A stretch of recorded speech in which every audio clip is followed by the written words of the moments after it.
حمدا كثيرا طيبا مباركا فيه أشهد أن لا إله إلا الله وأشهد أن محمدا عبده ورسوله الذي لا نبي بعد أما بعد. Pertama-tama mari kita panjatkan puja puji serta rasa syukur kita kehadirat Allah Subhanahu wa taala yang telah memberikan kita beribu-ribu kenikmatan dan dengan rahmatnya kita dapat dipertemukan kembali dalam bulan yang penuh cahaya, yakni bulan sebagaimana bulan purnama yang menerangi malam yang gelap. Bulan Ramadan hadir untuk menerangi hati kita yang seringkali terbenam dalam gemerlapnya dunia. Dan ini juga sebagai kesempatan bagi kita untuk membersihkan debu kaca hati yang penuh dosa dan kembali bersinar dalam kemuliaan iman. Sobat santri, bagaimana kabarnya? Baik. Ada yang tahu gak? Saya di sini akan menceritakan tokoh siapa? Saya di sini akan menceritakan sosok khalifah yang sangat terkenal pada zamannya. Sosok khalifah yang memiliki julukan Al-Mahdi, sang pembimbing, yakni Khalifah Harun al-Rashid. Harun al-Rashid tinggal di Rey, sebuah kota di Iran pada tahun 766 Masehi dan meninggal pada tahun 809 Masehi di negeri Tus. Oke, saya akan memulai ceritanya. Pada suatu malam, Harun al-Rashid yang ingin hanya dikenal sebagai khalifah memutuskan untuk menyamar. Ia menggunakan pakaian yang sederhana dan berjalan keluar Baghdad bersama dengan beberapa pengawalnya. Ada yang tahu gak kenapa Harun al-Rashid menyamar? Ia ingin melihat kondisi rakyatnya langsung tanpa batasan-batasan kemewahan yang ada di istana. Pada malam yang gelap, Harun berjalan dengan hati-hati. Ia mendengarkan suara orang yang berbicara, tertawa, bahkan yang sedih. Ia berjalan lebih jauh, sampailah ia pada suatu rumah. Dan Harun al-Rashid mendengar percakapan antara seorang ibu dan seorang anak. Ibu berkata, "Nah, jangan khawatir, kita pasti akan mendapat makanan besok. Tuhan pasti akan membantu kita." Harun merasa hati kecilnya tergugah oleh ketabahan mereka. Ia ingin tahu lebih banyak. Ia pun mengetuk pintu dan menyapa ibu tersebut. "Assalamualaikum, Bu. Saya seorang musafir dari negeri yang jauh. Bolehkah saya ikut makan?" Ibunya memandangnya dengan sejenak, lantas berkata, "Silahkan, Nak." Dan dengan ramah mengundangnya masuk.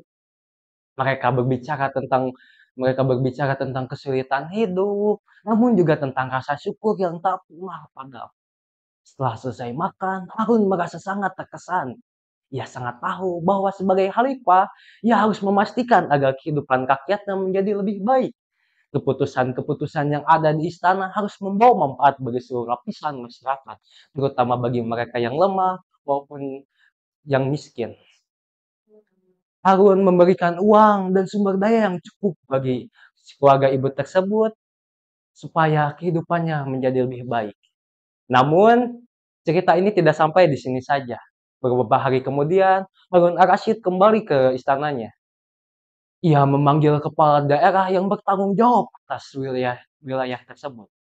Ia mengatakan dengan hal yang tegas, "Saya ingin ada dua hal yang kalian aturi dalam perintah saya. Yang pertama, pastikan nggak ada seorang pun yang kelaparan di daerah pemerintah kita. Dan yang kedua, jadikan pemerintahan kita dengan penuh rasa kasih sayang dan penuh adil. Kita ada challenge buat penguasa mereka." Harun al-Rashid terkenal juga dengan kebijakan sosialnya yang selalu memperhatikan rakyat kecil. Ia mendirikan lembaga untuk memberikan bantuan kepada mereka yang membutuhkan, seperti sekolah, rumah sakit, dan distribusi makanan yang adil. Ia juga sering memberikan hadiah kepada para ilmuwan dan cendekiawan untuk mendorong pengetahuan di dunia Islam. Bahkan, dalam kisah yang lebih legendaris, Harun al-Rashid terkenal sering mengunjungi pasar-pasar atau hanya untuk satu. Ia ingin melihat kondisi rakyatnya langsung. Bahkan dalam gemerlapnya istana, Harun merasa ingat bahwa tugas utamanya ialah melayani rakyat dan menjaga kesejahteraannya. Hal yang menarik dari kisah Harun ar-Rasyid ialah sikapnya yang sederhana dan selalu memerhatikan orang lain. Meskipun ia seorang khalifah yang berkekuatan besar, ia tak pernah lupa pada rakyatnya. Bahkan dalam gemerlapnya istana, Harun selalu memerhatikan kehidupan rakyatnya. Hal ini menjadi suatu acuan bagi kita, terutama kita yang seorang khalifah, bahwa khalifah yang baik bukanlah khalifah yang berfokus pada kekuasaan dan kekayaan, tetapi seorang khalifah yang juga berfokus pada kesejahteraan rakyatnya dan kedamaian.